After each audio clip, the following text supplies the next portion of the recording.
Hey guys, today's video is going to be something a little bit fun and different. Actually, a few weeks ago, I was watching a video with David Perel. I think I pronounced that correctly. And he does a lot of videos on how people write and interviews a lot of really interesting folks, interviews them about their process of writing. And this particular video had Sam Altman, which most of you probably know from OpenAI, and previous to that, Combinator. So venture capitalist, super duper, smart and innovative person. And in particular, he's someone that, as you can imagine, is just full of ideas constantly. And so kind of at the early stage of this interview, and I'm going to play a little clip here in a second, he actually is sparked to kind of talk about his process of note-taking, and he pulls out of his pocket a little pocket notebook. And so I'm going to let you take a look at this clip, and then I'll be right back. And then after that, we'll do a little top-down, and we'll talk about this strategy and how I've actually been using it for the last couple weeks. Let's take a look at the video first and have Sam personally explain his strategy in using a pocket notebook. Do you take notes during the week that you reflect on, or is it just all in your head? No, I'm a huge note taker. Oh, tell me about that. There's all these like fancy notebooks in the world. Yeah. You don't want those. You definitely want a spiral notebook, because one thing that's important is you can rip pages out frequently, and you also want it to lie like flat and open on the table. And if you like open pages, you want them to be able to lay like this, whatever. You definitely want to be able to like rip pages out. I'm a big believer of I take a bunch of notes and then I clearly rip them out so I can look at multiple pages at the same time, and I can crumple them up and throw them on the floor when I'm done. Like when our house cleaner comes in on a whatever, there's just these pile of crumpled papers that I'm type my notes in or whatever on the floor. You definitely want a kind of paper that is good to write on, which is a feel thing, but most paper is terrible to write on. You want hard front and back to the notepad. And you also want something that can fit in a pocket. I was about to say that. I think the Uniball Micro 0.5 pen is the best pen overall, but the Muji 0.36 or 0.37 in dark blue ink is a very nice pen for other reasons. So those are the two I would use, but I think this kind of notebook and one of those two pens is the right answer. And how many notes you're writing per day on that thing? I go through one of these every 2 or 3 weeks. Oh, wow. So you're taking a lot of... Well, you can see how much I've ripped out. This used to have 100 pages in it. So that's how you think about it. So you're going to basically take the notebook and then you rip out the pages. Pretty and you much. Don't have completed notebooks. I don't have completed notebooks. Wow. What inspired this? Where does this come from? Lots of trial and error. Many kinds of notebooks, many pens, many different systems. This one's really good. So you saw how Sam does it, and so I went out to Amazon and found something that was kind of consistent with his prescription. These notebooks, actually, this is a brand that I've used pretty consistently for, and you've heard me talk about this on other videos, in my 3 notebook system. I have kind of a horizontal notebook orientation that I put underneath my keyboard, and this is the same brand, and so it meets the prescription. And also I had this pen laying around, which is actually a space pen. And interesting enough, it's the only pen that really fits in here. So kind of the most interesting part of this system, because in this system, I kind of put aside, and I don't think I'll do this for very long. We'll talk about this in a second, my Lockbee pocket journal, which I like to kind of keep. And the problem with this, particularly with what you heard Sam talk about in the use of his notebook, is he just tears sheets out. And so this is ideal for kind of keeping track of those as you're indexing them. Now, I know he talks about sort of tearing them out and immediately putting them into some other system. And again, I'll talk about that. I put mine into Notion. But a system like this and using my pocket notebook from Lockbee would kind of be the best scenario. But unfortunately, this doesn't do the job, doesn't fit in here because of that spiral thing. So you're kind of left, instead of having this nice little thing to have your writing instruments on, you're kind of stuck with figuring out how to find something that fits here. And I'm not a big ballpoint guy,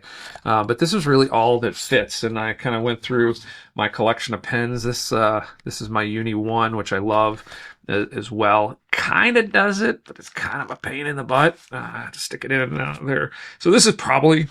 If I do this more often or long term, I'll probably just kind of suck it up and go with this, because I like this so much better than a ballpoint.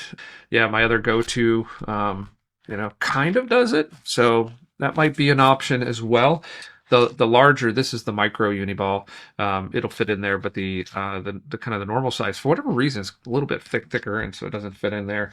Of course, you're like a complete no-go for any sort of fountain pen, especially if it's the least bit nice. So you're kind of stuck. Maybe you do a Parker or something like that. So there are options for sure in this. But let's take a look at how I'm using this system, and we'll go through a little bit of a top-down and take a look at this.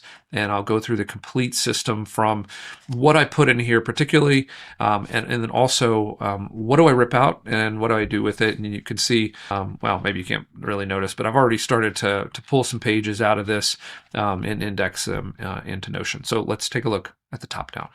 All right, let's do a top-down and sort of review how I'm implementing Sam Altman's Pocket Notebook strategy. So again, if you've ever watched some of my videos before, I'm a big fan of the Lockbee for a couple different reasons. One, I can store whatever my writing utensils and appliances are really easy.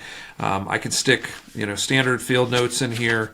You can use the Lockbee version if you prefer that, or if you want to go the cheaper option from Amazon. This is the field book, and so I'm a big user of this, an active user, as you can see, of this system. And to some degree, I kind of do some of what Sam is talking about, and then I kind of earmark some stuff to put into my sort of larger database, which is Notion. And so, however, I thought there were some interesting features to what Sam had to say here. So one, you can kind of have a similar setup, and having, like I talk in kind of the intro about your pen options are a little more sort of constrained, but you can certainly find some pens that work in here. So that's kind of a self-contained system. You don't have to do extra loops or have necessarily a notebook cover or pocket notebook cover. So that's kind of interesting.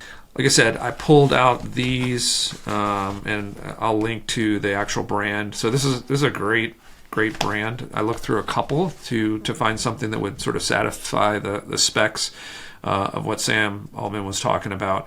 So this is the one I came up with. It's got the craft cover, so of course you can write on this, label it in whatever way you would want to do it. And then as you go in here, this is really good paper. You could actually even do some watercolor on this if you wanted to, and some sketching. I will probably do that.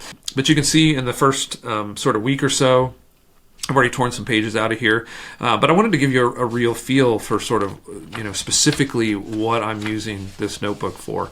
So you can see here, this is a podcast, and I'm working on a book currently, and so you'll probably learn more about this on this channel as I progress a little bit further in this. So I took some notes specific to some book advice that Tim Ferriss, I think this was, this is Tim Ferriss and Ryan Holiday podcast together. I can't remember who was leading. I think Ryan was leading it, but anyway, grab some notes there. This is definitely going to get ripped out and put and indexed inside of my Notion database, because this is specific advice, particularly this around beta readers that I'm going to use. You can continue it over here. This is another podcast with Rick Rubin, and again, grab some quotes. So it's kind of feeling a little bit like a commonplace notebook up to this. There you go. You got the working title of my new book. Again, some book advice that I got somewhere along the way that I want to incorporate in there. And then this, like sort of, again, the commonplace approach. And I think this is kind of how this will work. However, I think, and you're going to see some ideas in here before, but again, sort of capturing some interesting things here. This got some book reviews and some things to kind of look into from some of those. Audience development. This is a concept inside of the book that I'm working on. And so I was kind of working through and thinking through some ideas there. Again, something that's going to come out and will ultimately be incorporated on. I'll give you a look at this. Incorporated on a note card here, and you can probably tell that I'm a fan of Ryan Holiday and his approach to books. So this is actually the book as it stands today so far. So this is a lot of the research that's going into that. So this particular item will be pulled out and put into that stack and built into a card. Expressive writing was a concept that I wanted to look into more depth. I didn't really understand that. I went quickly where I heard it, and so I just put it on here as a note to myself to do a little more research and see if that's useful. So again, book recommendation, some pieces from that. Another concept that I heard that I wanted to do a little deeper dive on in the future.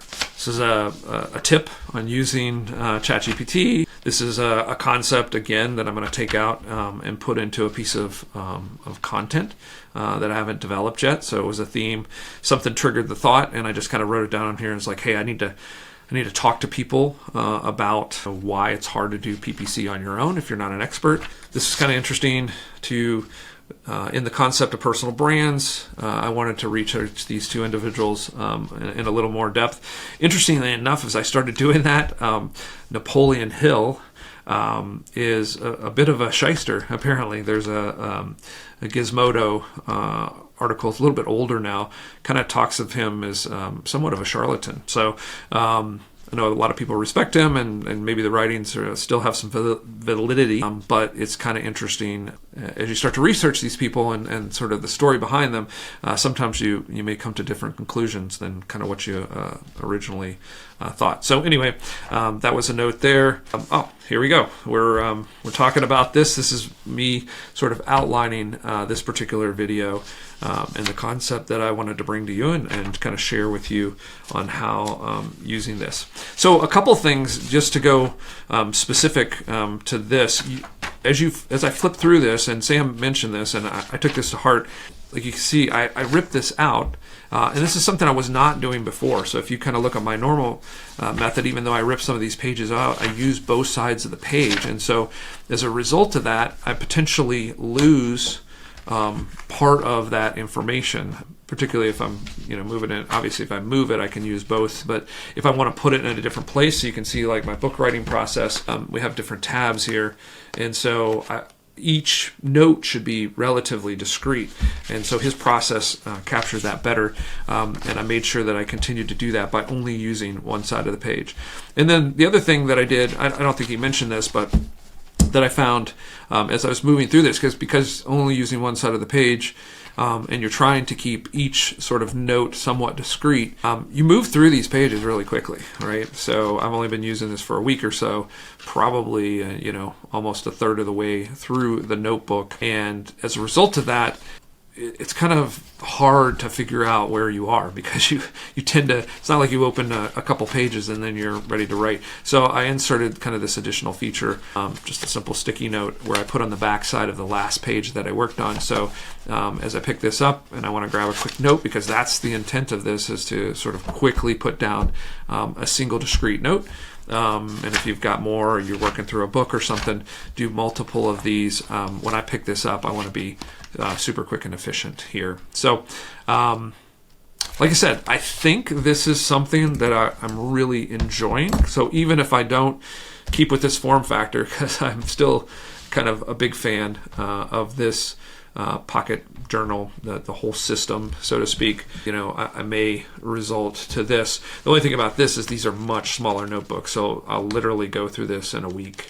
So I don't know if that's effective. So I'm going to have to figure out how to kind of blend these together, but I can tell you that I'm really enjoying this process, and I can see how Sam Altman came to this refined process, because it's very tuned in to someone who either their job or just the way their mind works, and I've talked about this before, is just sort of constantly full of ideas that you want to make sure you capture. This is definitely the way to do it, and it's much more efficient or effective at taking everything you capture here, being comfortable ripping out those pages and getting them into a more comprehensive, or kind of the master second brain, which in my case is that database or series of databases inside of Notion. So definitely encourage you to try this out. In the description, I'll have links to this notebook that I use, a couple of the pens that I found work, really well inside of this system, and then of course I'll also link to my Lockbee, because if you haven't tried this, I encourage you to do this. And if you've never done any sort of pocket journaling before, I would encourage you to either get this Lockbee system, which comes with one of these notebooks. You can see I'm a big fan of the dot grid, or grab some field notes, or kind of the cheaper alternative to that, field book. Again, I'll link to all these in the description, but I would encourage you to potentially start here for a couple of different reasons. One, it's kind of fun to have a system like this, and maybe you don't make the investment in the Lockbee cover yet, but starting here versus here could be interesting, because I think one of the sort of most important things in starting a pocket notebook or journaling habit is to sort of quickly move through and complete one of these notebooks and get that sort of feeling of traction and understanding of how to make sure that you get this into your daily flow, so you're really capturing those ideas and seeing the value of this versus, let's say, using your phone. And so there's a lot of advantages to doing this, not only because it just kind of works in a different way, but just being able to get off your phone and think in an analog way is super powerful. So anyway, whichever of these you try, I would encourage you to try the Sam Altman approach to this, and take a look at that video again, or scrub it back through and rewatch kind of how he explains it, and then take a look at how I applied it and see which you think would work for you. But definitely encourage you to give it a try. All right, I hope you enjoyed kind of the top-down view as I went through this. Like I said, I'm still super conflicted, because this is my favorite, my go-to. You can even see here on the desk that I use the larger journal, and this is where I kind of took the notes on the video. So I'm not abandoning my Lockbees, and it's still part of my 3-notebook system, but there's something really compelling about just being comfortable kind of ripping things out of here. And you can kind of do this, with field notes as well. And you can see I've kind of dog-eared some things that, and have ripped some pages out of here. I tend to throw these away anyway. So there's a good possibility that, I just continue to combine this with my Lockbee, so that I can capture some pages and put them in the side before I index them, and continue to use the Lockbee and have all the opportunity to use the kind of instruments that I like to use there. But this was kind of fun to go through, and like I said, I've been using this for 2 or 3 weeks. I'll continue kind of working through this. The other thing that I like, I haven't done a lot of, but this paper inside of this notebook works really good if you want to do some sketches and watercolors as well, which I like to do. So that's another option for this. So hope you enjoyed this video. Hope you learned something from Sam Altman. I would encourage you, like anything, give these little ideas a test and see how it works in your own productivity system. If you're like me, for B2B marketing, or whatever your particular job is. Hey folks, I hope you enjoyed this video, a little bit different, exploring Sam Altman's approach to pocket notebooks, pocket journaling, and kind of his system of ideating and capturing, and then ultimately documenting or moving those ideas into something more substantive, whether it be content or the database like I do in Notion. Kind of explored my system and adaptation of it, and so would encourage you to take a look at this and try it. If you enjoyed this video, I'd love for you to like it and potentially subscribe to it. Every time you like a video, it gives me a better idea kind of what you're looking for from me as I grow this channel. And then also down in the description, everything that we talked about today is linked up. Those are affiliate links. So every time something it looks interesting or compelling to you, if you buy it through that link, it helps feedback some funds to the channel so we can help it grow and continue to offer you a great experience. So hope you enjoyed this. Again, like and subscribe. We'll see you next time.